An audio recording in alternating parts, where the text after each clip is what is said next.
Peter is trying to prepare us for life as a Christian, and he talks about the many challenges that we have as Christians living in a fallen world.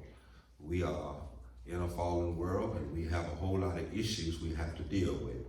And Peter is really going to speak to those Christians who are scattered because of persecution. Caesar Nero has persecuted the church. We've already covered. They are now living in northern Turkey. They are apart from the church, but they are still experiencing a whole lot of suffering. And he talks about how the Christian must live in suffering and learn how to deal with it. And if they learn how to deal with it, God will bless them, use them, elevate them, and mature them. And now he's going to focus. It's really the theme of the book. He's talking about living in harmony and living with peace. And that's important. Those two words are synonymous with one another. If you're going to live a whole life and the balanced life, you must live a life of harmony and peace. I'm going to talk a little bit about the word harmony and the word peace, but most people don't know how to live a life that is a balanced life. Most people have too much of one thing and not enough of the other, or too much of the other and not enough of the right stuff. You got to have a little bit of both in order to live a balanced life, a whole life, a life that can help you to live in life, live with the circumstances that you're given in life. It's very important that you have harmony and peace. Yeah.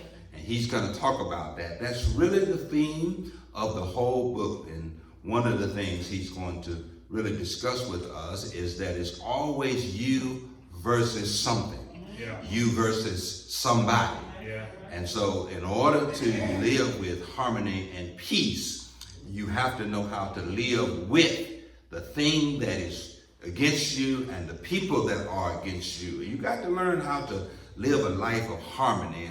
And that word harmony is a musical term. It's about notes in a piece or a sheet of music, but it's also about voices that harmonize and sing together. It is about creating harmony with the diverse kinds of voices, the diverse pitch of voices, the diverse range of voices, and putting all those the voices in a compilation or in a piece of music that makes sense, that can communicate one voice. You know that's what a choir is supposed to do. They're supposed to sing in harmony.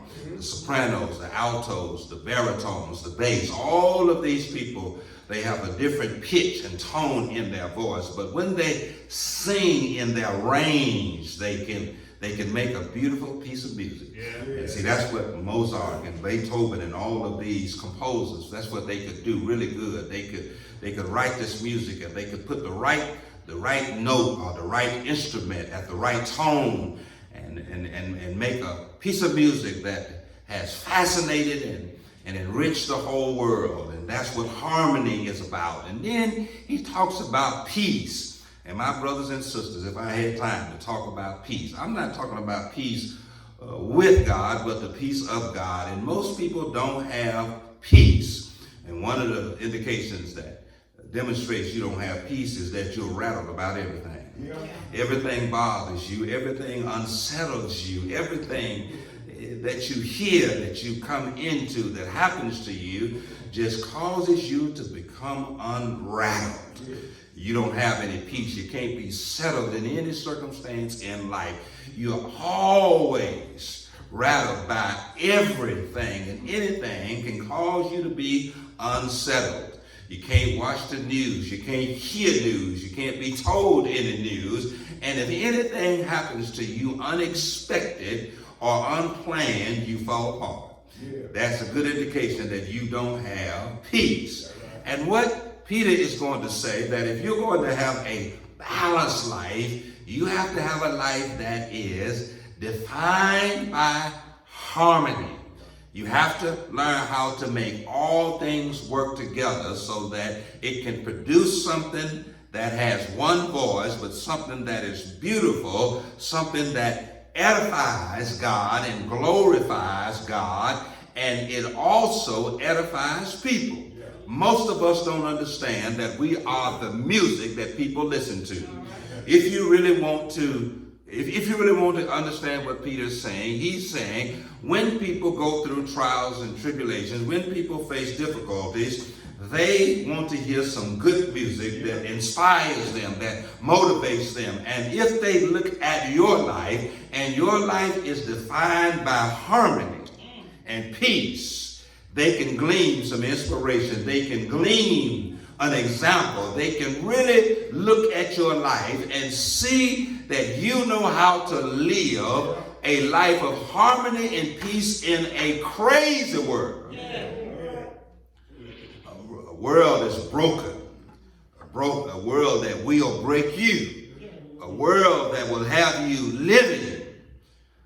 living life on the edges and living life of uncertainty. I want to look at this because in chapter 3, verses 8 through 22, Peter is going to really wrap up what he said in the first 3 chapters of 1 Peter.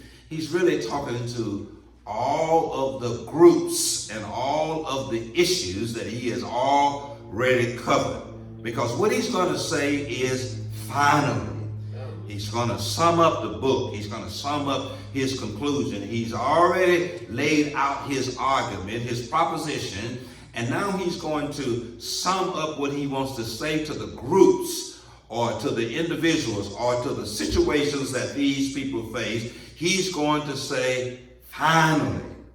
And then what he's going to say finally is he's going to wrap it up by saying that you as a Christian under persecution, you cannot escape it. You have to live in it. You have to resolve and you have to aim after, you have to pursue that you're going to live a life of harmony with peace. Because let me tell you, when you find people who have harmony in their lives, that people who are not easily shaken, when you have people who have peace in their life, those are people you can go to when things fall apart in your life. And don't you need some people like that? Yeah.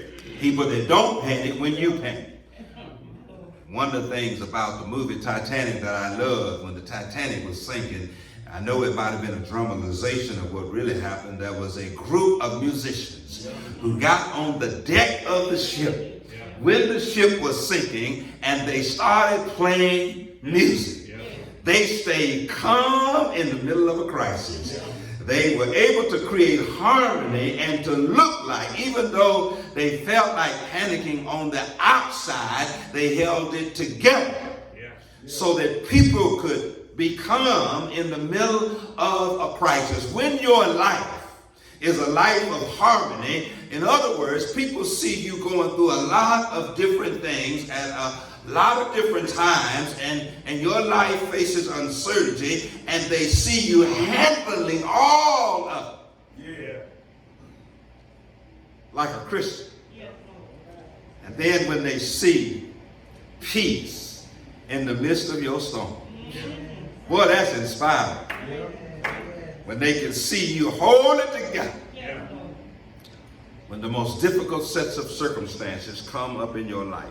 And really, he's going to sum it up when he says in verse 8, and I'm going to read just this one verse, and I'm going to explain to you a little bit what he says in verses 8 through 22. He's going to say, finally. He has a lot more to say, but he's just to sum up this issue of living a life of harmony and peace. He's going to start out by saying, finally, all of you be of one mind, having compassion for one another. Love as brothers, be tender-hearted, courteous. Do not return evil for evil, reviling for reviling, but on the contrary, bless, knowing that you are called for this, and that you may have an inheritance, inherit a blessing. You may be seated. Really wanted to kind of look at this verse and kind of these verses and teach some lessons about having a balanced life. And I know we live in this time where we got Dr. Phil and Yana Van Santen. We got all of these motivational speakers trying to teach us how to live with balance. But I want to put Peter in the mix because Peter was one who could really talk about living a balanced life, a life of harmony and peace. Now, he didn't have it before he was converted or strengthened by God to do it. We have a man who didn't have a life of harmony and balance. You know, Peter was all out of balance when he first started following Jesus, and during Jesus' earthly ministry, he was all out of balance. He didn't have no peace. He fell apart.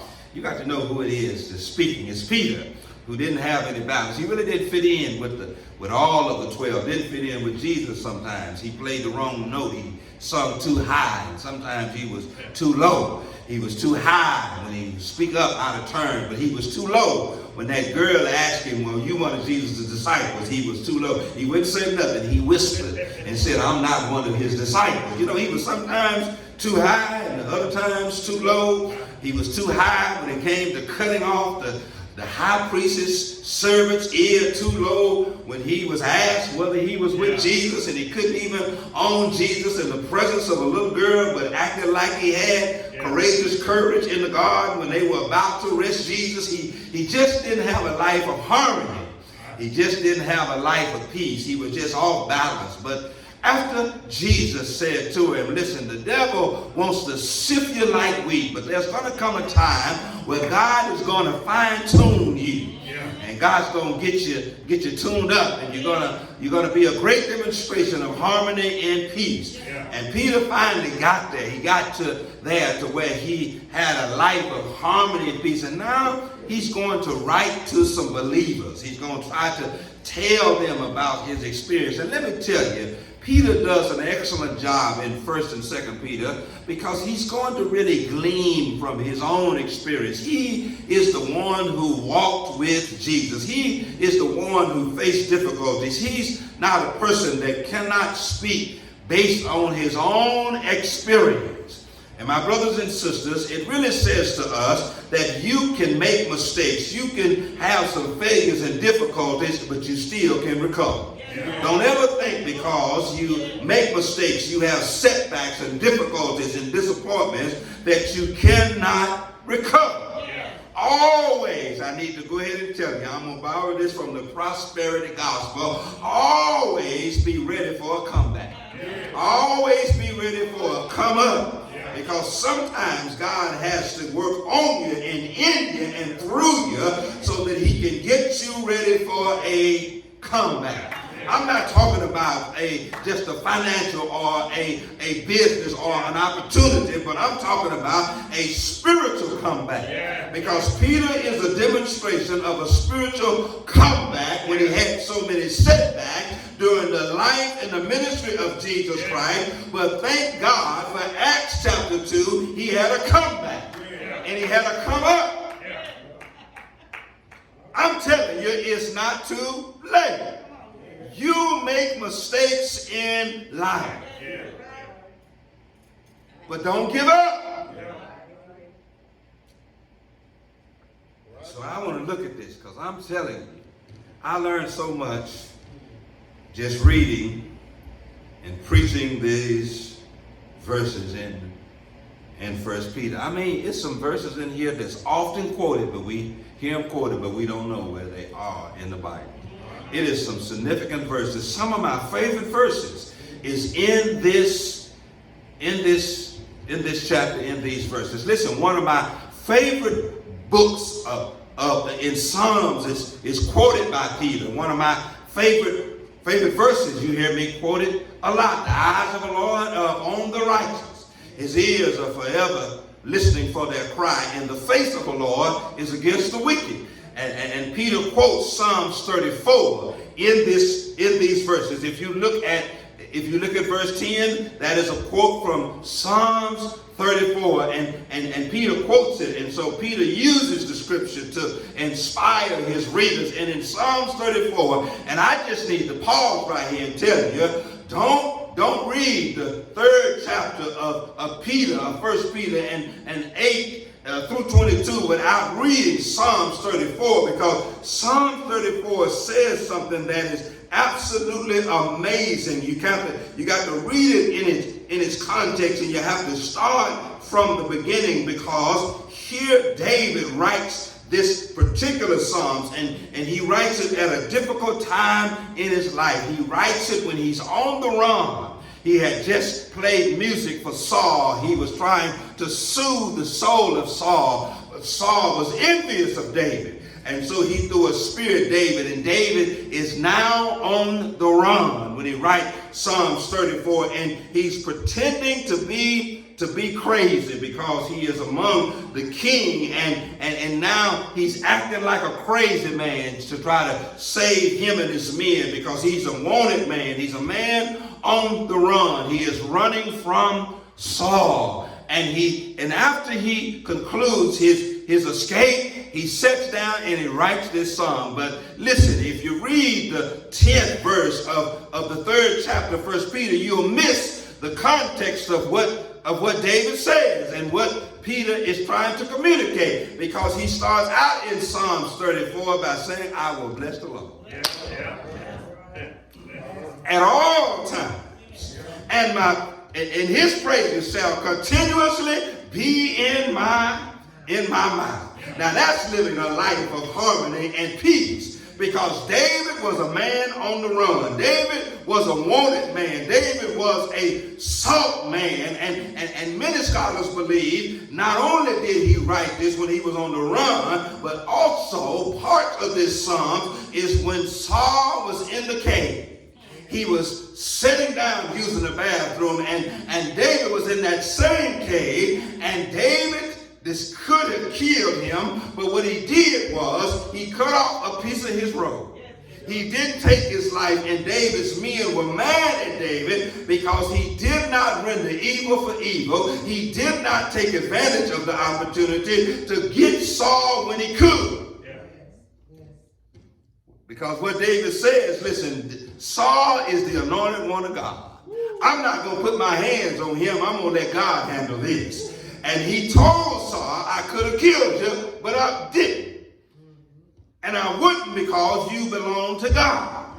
And that's why Peter quotes from Psalms 34, because he listens and he remembers the story of David. A man in a position to get revenge. A man in a position to crush his enemies.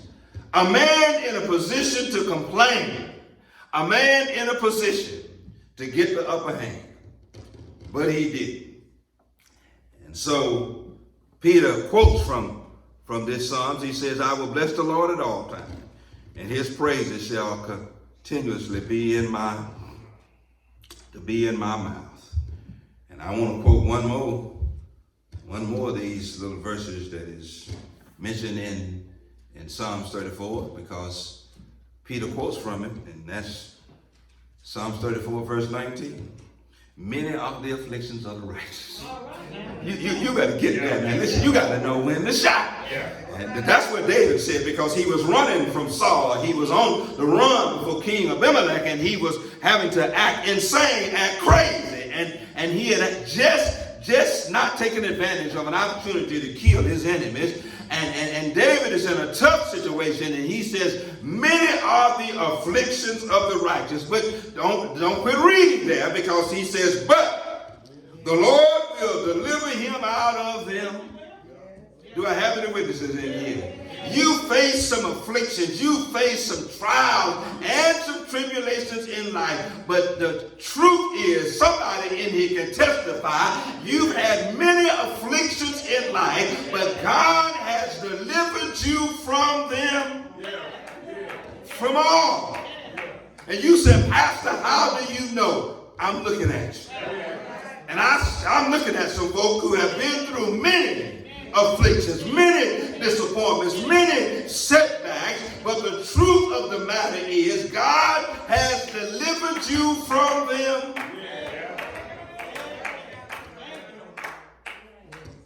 From them all. And I sure feel like preaching. I might not, but let me tell you, I sure feel like preaching. But I'm telling you that's why we have in this text David's quote by Peter, because he's looking at David's situation, and he talks about David living in many afflictions and how God delivered him and how Saul was out to kill him, but God protected David. But God also protected Saul. And you know how he protected Saul? Because he protected Saul because he made David's heart right. You'll get that on the way home. He protected David from Saul, but he protected Saul from David because David had an opportunity to cut his neck off, cut his head off, but because David's heart was right. And let me tell you, if you're going to ever get harmony and peace, you got to get your heart right. And that's really what he's going to say in this text. You'll get in some situations where you can get folk back that rightfully deserve to be gotten back. But if you got harmony and peace in your heart, you'll let the Lord handle that. Because I got some witnesses in here. You know some folk that's got a tail whooping coming. You've been having it on layaway for a long time. And if it had not been for the Lord on their side, you'd have been done. Cash that check. And so he's going to talk about this, and I'm just going to kind of do a little review for you. But so he uses this to demonstrate to us how David handled his troubles, the many afflictions, and he knew that David had wrote this Psalms and said God delivered them from them all. And he's saying to now these Christians that are in northern Turkey that he's writing to in this letter, 1st and 2nd Peter, that God's going to deliver you from all of your afflictions. Now listen, the problem we have is not that God can and will deliver us from all of our afflictions. The problem we got is how God does that. Sometimes he gets us out of the afflictions and trouble, and sometimes he leaves us in the afflictions and troubles and still delivers us, not out of them, but through them. Do I have any witnesses in here? I'm preaching the last 7 sayings of Christ. Do you know when Jesus said all that he said, they didn't quit crucifying him. When he said, Father, forgive them, for they know not what they do. He had to forgive. Even though he forgave, they didn't quit crucifying him. They still afflicted him, but God delivered him. Listen, don't make me get happy. God delivered him in the end. And I need to tell somebody, you need to quit worrying about the process of not being delivered right now. You got to wait till the end. The end of the story has not yet been told.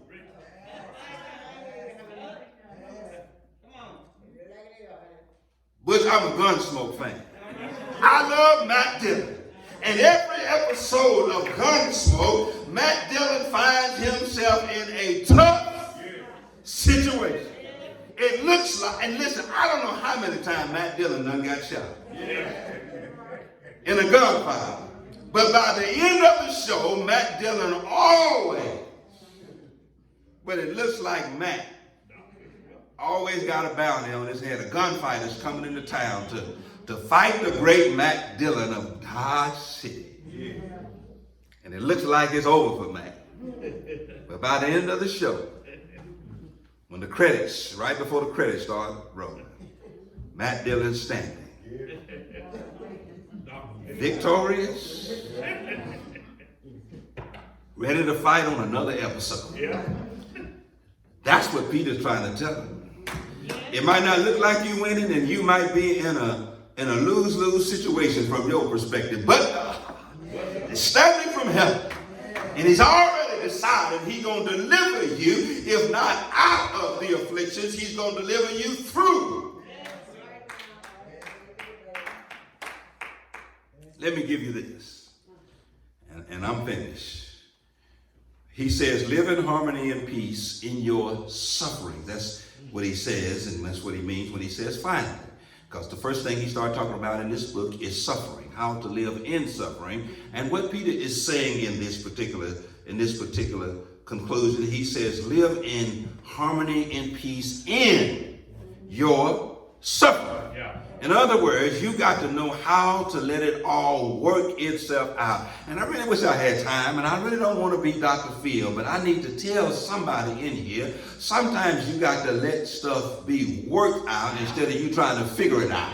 And see, the problem is you want to be a fixer, and everything in life can't be fixed. Some things you just have to let them work themselves out. Time will fix some things that are broken, some things that are not right. And the problem we have and the frustration we cause for ourselves is we trying to fix everything. And sometimes, I'm telling you, Sister Neely, you got to let things work themselves out over time. You trying to fix everything. You want everything to work out right now. And if you got children, you understand this concept. Some of the foolishness that you know your children do at a young age, just let them keep living. Life will help work that out of them. You can't fuss it out of them. You can't punish it out of them. Just let time gonna work that out. Listen, you can't make them respect you, but time and life will make you respect them. And they might not come to you right. Life will make them come to you right.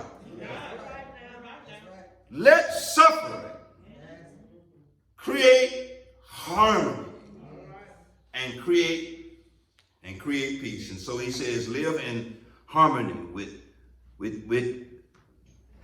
live with harmony and peace in suffering. But listen, he also says, live in harmony and peace under authority.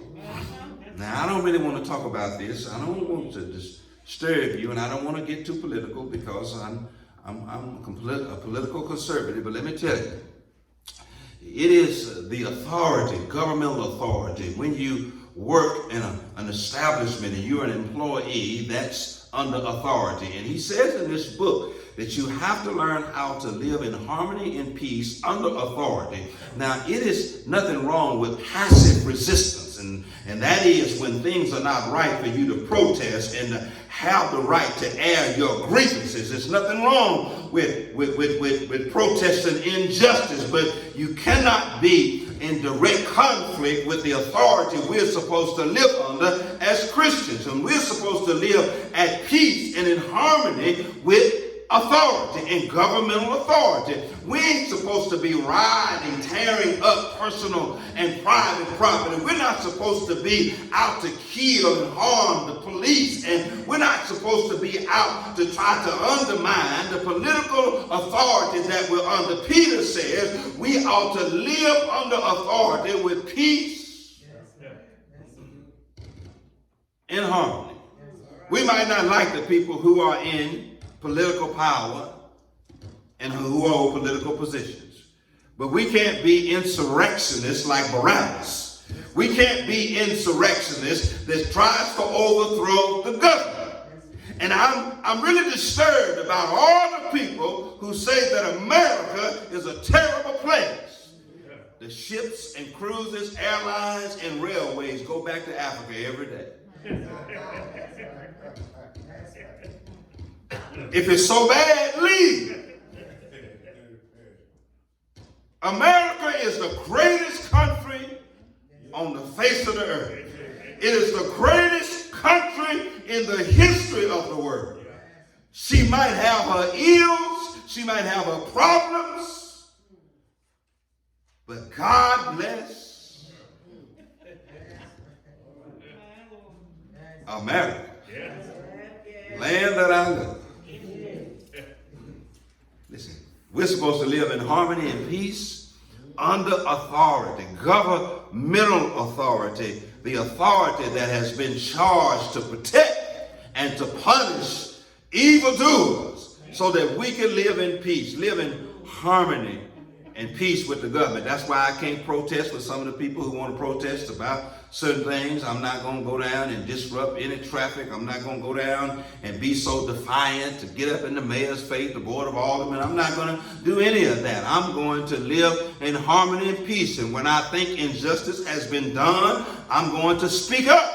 I'm going to regress my grievances with any authorities that do things that I think are unright or are not right to people, but I'm not going to be a troublemaker. I'm not going to be somebody who's always trying to stir up something, because sometimes you got to hear both sides of the story. We love to villainize the police and authority, but we excuse the reckless, violent, ungodly behavior of people.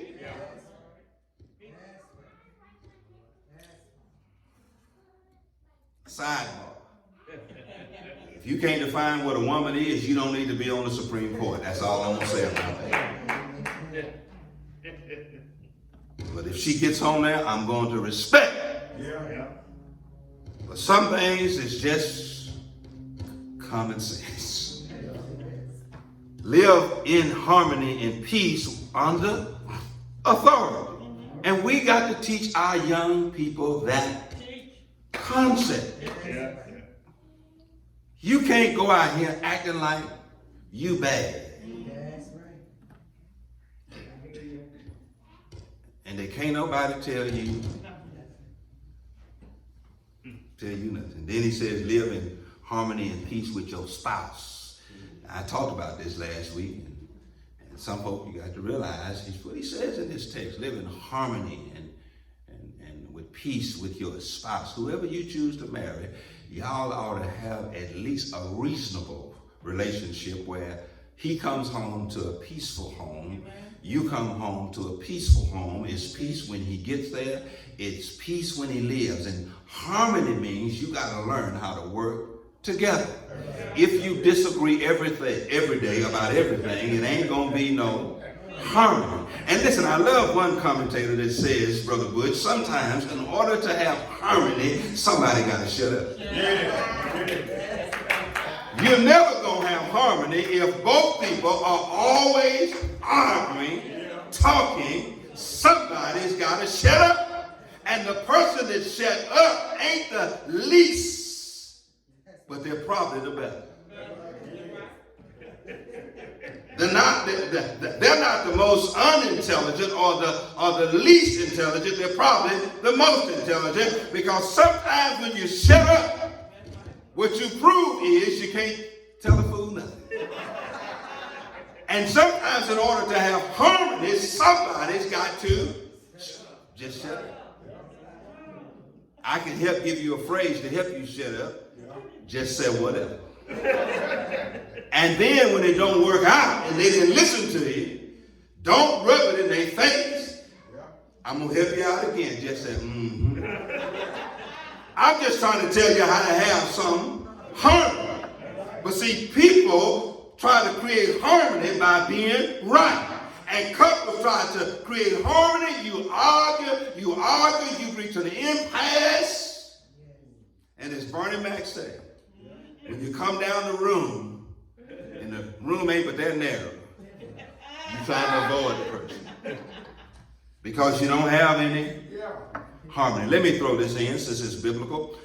Jesus says this: don't let the sun go down on your wrath. Couples, you should never go to bed angry. You should never sleep in the bed with somebody that you have any hint resentment toward. If you don't resolve it before you go to bed, don't go to bed.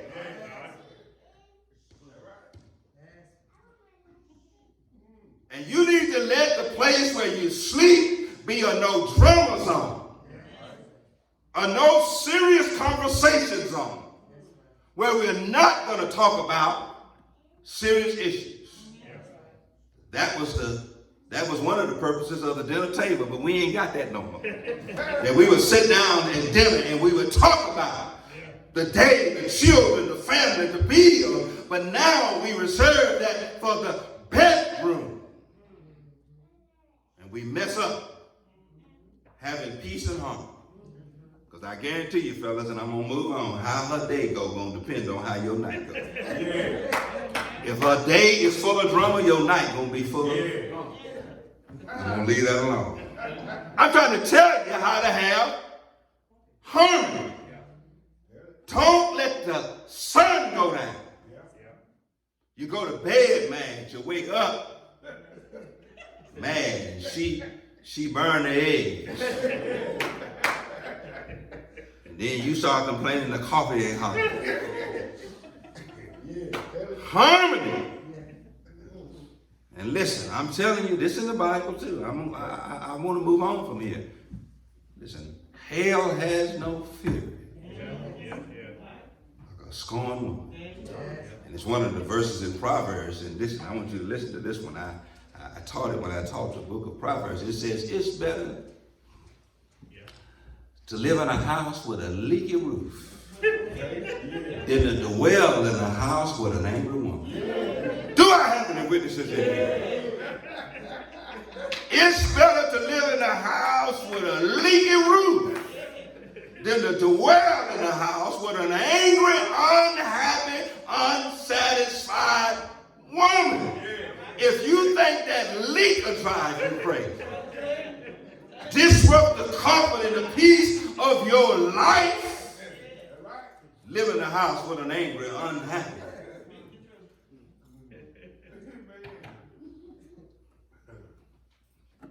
He says, live in harmony and peace, in suffering, under authority, and with your spouse. But then, this is what he concludes, and I'm closing. He says, live with harmony and peace with your enemies. Man, that's the tough part. Because that's what he's saying finally.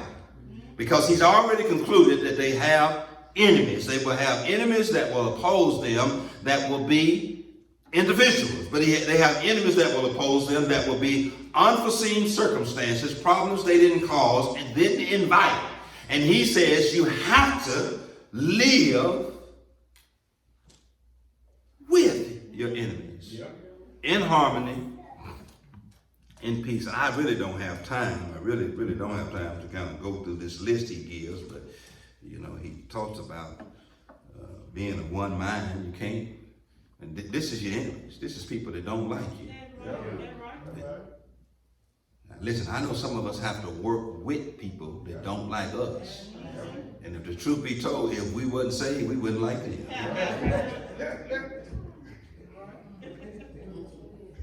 Do I have any witnesses in here?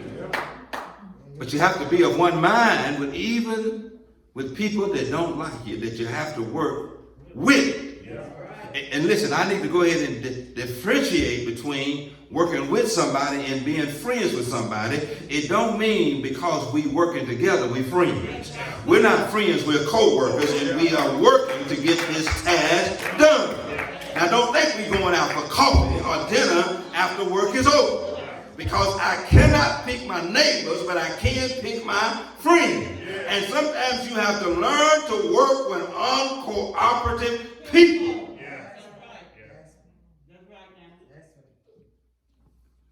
You have to be compassionate. And I don't have time to really digress and to give a definition of this word, but it simply means that sometimes compassion means you understand that you don't have to live in what you. That's right. Let me fix it. Compassion literally means you understand that you don't have to live in what other people have to live in, and it'll explain why they act the way they act. So you're a little nicer to them. Because you don't really know what the hell they have to live in before they get in your presence. And compassion means because you don't know what they have to live in, what they're going through, you be a little nicer to them than they are to you. Because they grouchy and they uncooperative and vindictive because of what they just had to come out of to get. And so you're a little compassionate. You understand that the ignorance they displaying while y'all standing at the clock in, ain't got nothing to do with you. So even though they don't speak to you, you speak to because you are. Because you really don't know what people have to live in before they get to you.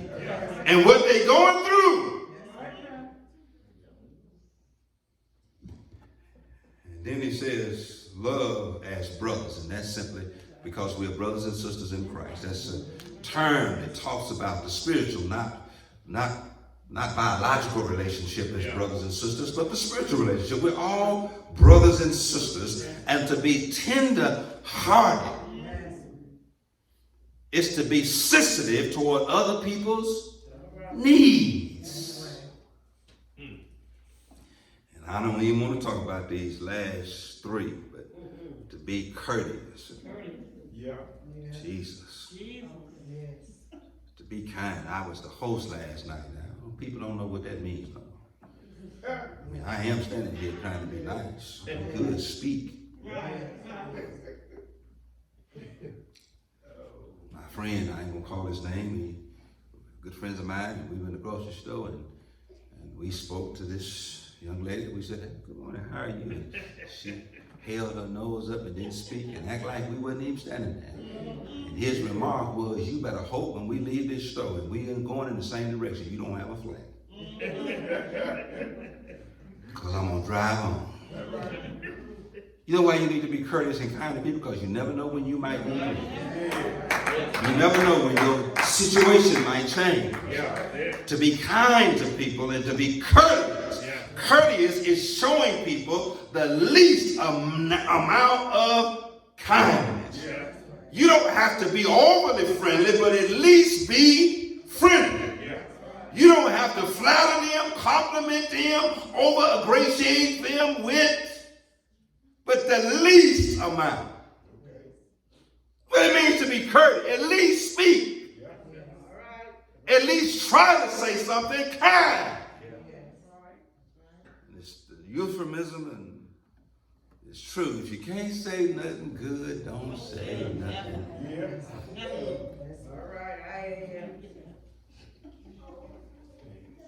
Oh.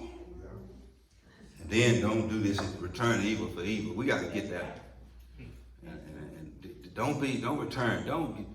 Because listen, folk will do some low down dirty things too. You have any witnesses in here? And they'll attack you because they're envious of you. They will attack you because they're jealous of you. They will attack you because they want what you have. They will attack you because they can't get what you have. They will attack you because they just don't like you. And they will attack you because they're so unhappy with the way their life is. Your life seems to be so happy. So it's simple, but they will just hate you. And they will do anything and everything to you.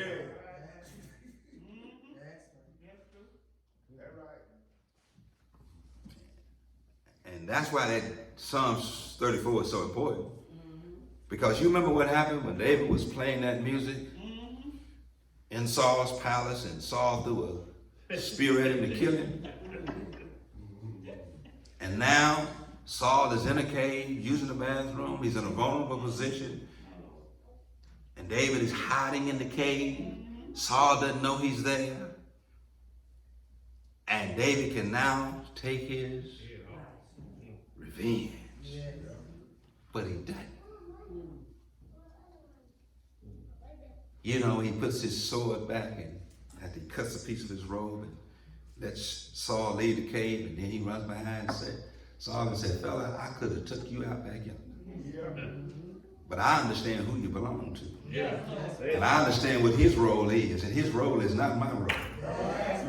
The Lord gonna handle you. You are the anointed." And let me tell somebody, God can get somebody better than you can. Because let me tell you something, when the Lord decides to dispense justice, now see, we really can't dispense justice because in order to dispense justice, you must be right. And to be right, you have to be righteous. And we're neither right nor righteous because only the righteous judge who is above can dispense true justice.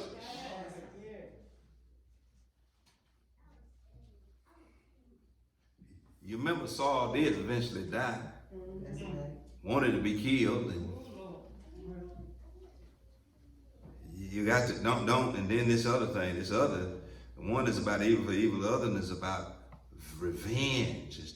It's to live in this, and I really love Sister Magdalene Howe, and I'm almost finished because he just one more thing to say. But Sister Magdalene Howe talked about, you got to take the venom out of your kindness. In other words, you're kind, but you still ain't right.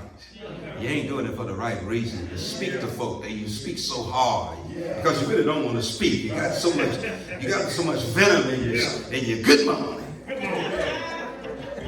he doing? You got to get that out. That's the venom. That's being vindictive and sarcasm and you got to get that out. If you really don't mean what it is you're saying, just don't say it. Just tell me. I ain't feeling you this morning, but don't speak to me with all that venom in your voice. And listen, we do that not only when we speak, but when we serve. We really don't want to. We got so much.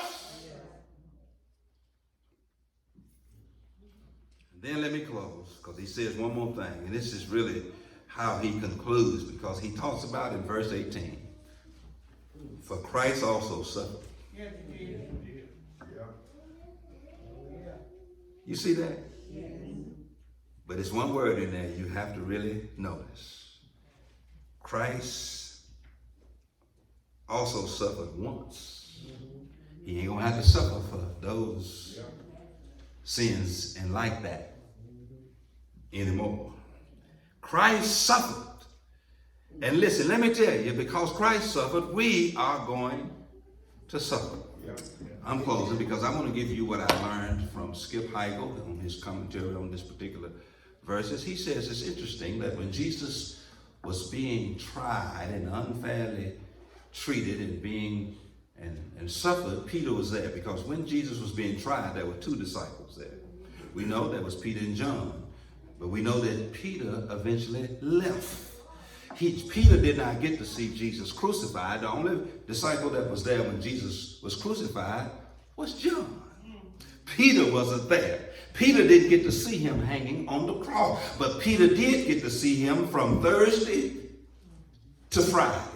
But by Friday, Peter was gone. But Peter did see the suffering of Christ, not the resurrection of Christ. He did see that Jesus was arrested in the garden. He did see that Jesus was unfairly tried. He did see that Jesus was tied to a pole and he was beaten. He did see Jesus spit upon and hit. He did see Jesus suffer. And so Peter says, Christ also suffered. Many are the afflictions of the righteous. I need to tell you, Sister Neely, Brother Stan, you're going to have some suffering. But God's going to deliver you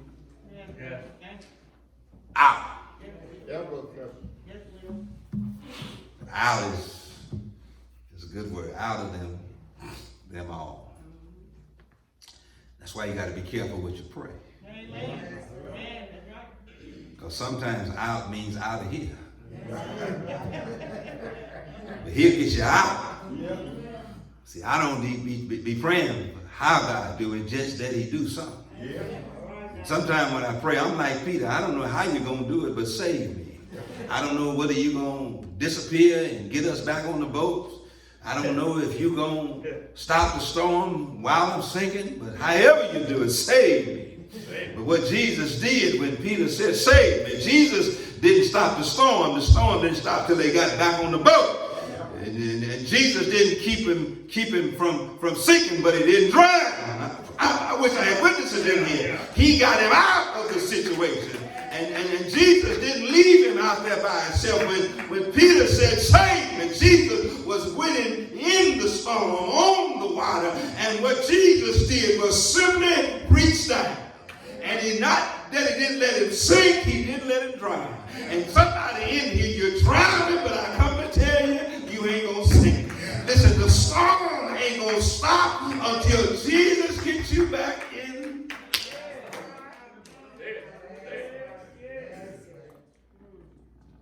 You feel like you're sinking. I don't care about sinking as long as he don't let me drown. I don't care about being in a storm as long as he get me back on the boat. I don't care about being with people who are afraid as long as eventually he says, peace. Peace be still. Every head bowed. And every heart humbled. Heavenly Father, give us harmony and peace that we may exemplify what it means to live in suffering, under authority,